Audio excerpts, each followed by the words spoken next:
Assalamualaikum warahmatullahi wabarakatuh.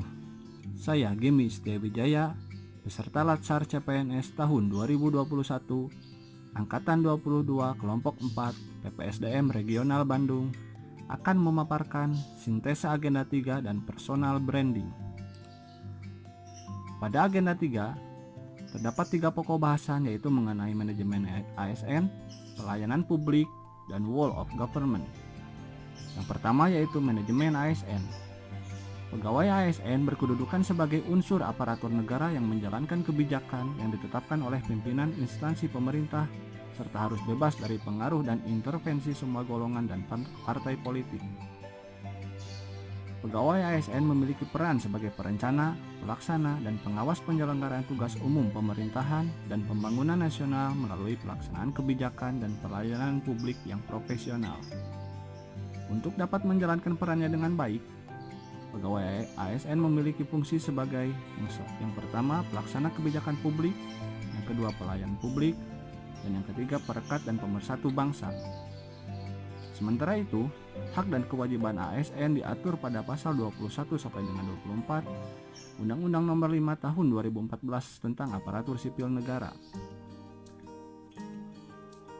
Dalam Undang-Undang ASN disebutkan bahwa profesi ASN berlandaskan pada kode etik dan kode perilaku yang bertujuan untuk menjaga martabat dan kehormatan ASN. Kode etik dan kode perilaku yang diatur dalam undang-undang ini menjadi acuan bagi para ASN dalam penyelenggaraan birokrasi pemerintah.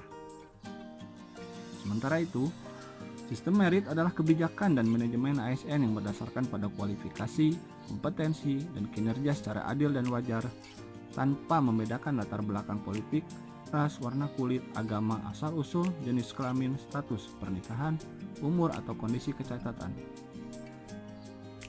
Dalam sistem merit, berbagai keputusan dalam manajemen SDM didasari pada kualifikasi, kompetensi, dan kinerja. Pada proses rekrutmen misalnya, kualifikasi dan kompetensi menjadi pertimbangan seseorang untuk menjadi pegawai ASN.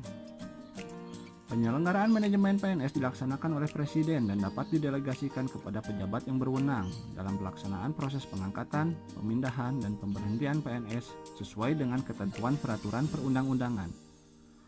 Ruang lingkup manajemen PNS meliputi penyusunan dan penetapan kebutuhan, pengadaan, pangkat dan jabatan, pengembangan karir, pola karir, promosi, mutasi, penilaian kinerja, penggajian dan tunjangan, penghargaan, disiplin, pemberhentian, jaminan pensiun dan hari tua, serta perlindungan.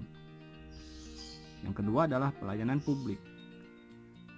Pelayanan publik adalah kegiatan atau rangkaian kegiatan dalam rangka pemenuhan kebutuhan pelayanan sesuai dengan peraturan perundang-undangan bagi setiap warga negara dan penduduk atas barang, jasa, dan atau pelayanan administratif yang disediakan oleh penyelenggara pelayanan publik.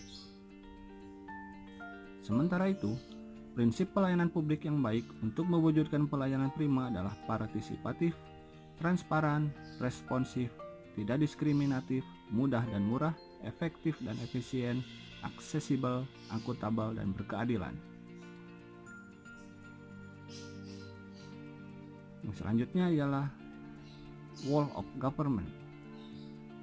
Whole of government adalah sebuah pendekatan penyelenggaraan pemerintahan yang menyatukan upaya-upaya kolaboratif pemerintahan dari keseluruhan sektor dalam ruang lingkup koordinasi yang lebih luas guna mencapai tujuan-tujuan pembangunan kebijakan, manajemen program, dan pelayanan publik.